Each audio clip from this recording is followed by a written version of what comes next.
Hey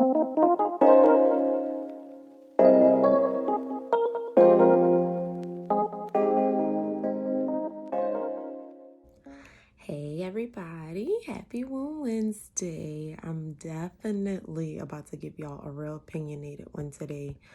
Um, my apologies. Uh, the the topic kind of came up yesterday. I was talking to one of my friends, and I feel like it's a lot of social influences in this topic that kind of force these issues and make people stress about it.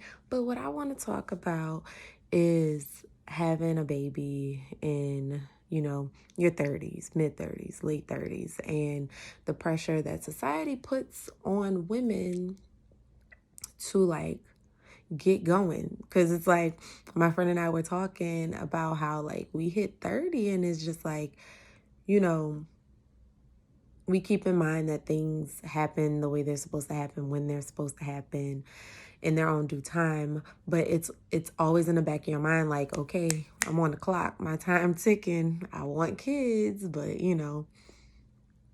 what am I gonna do, right? And I feel like when I first started working in labor and delivery, I started in New Orleans, and um, most of my population, they were having kids, 20s and early 30s. That was just the thing. And then I came over to the West Coast about a year into travel nursing, and I started seeing the average age of the women giving birth it was like 35 to 40, right?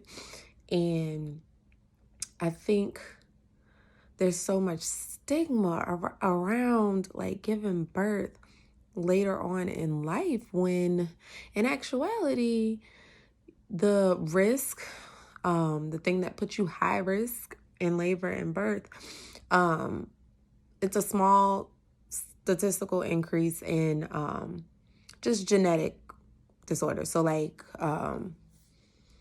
autism. You're just that the older you get, at an increased likelihood to have a baby with autism.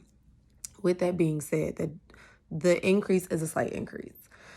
Another thing which may work out in my benefit, because this is what your girl wants for her life. The older you get, your ovulation does tend to be less regular, and you tend to have more twins and multiple births with, pregnancies after age 35.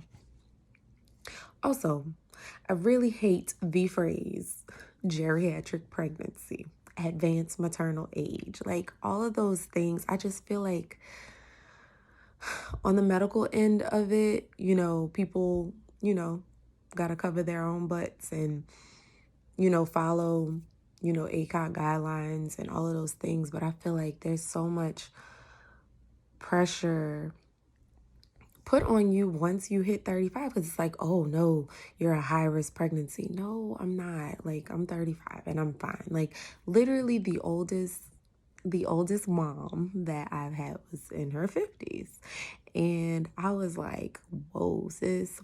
But your life, your body, you do what you want.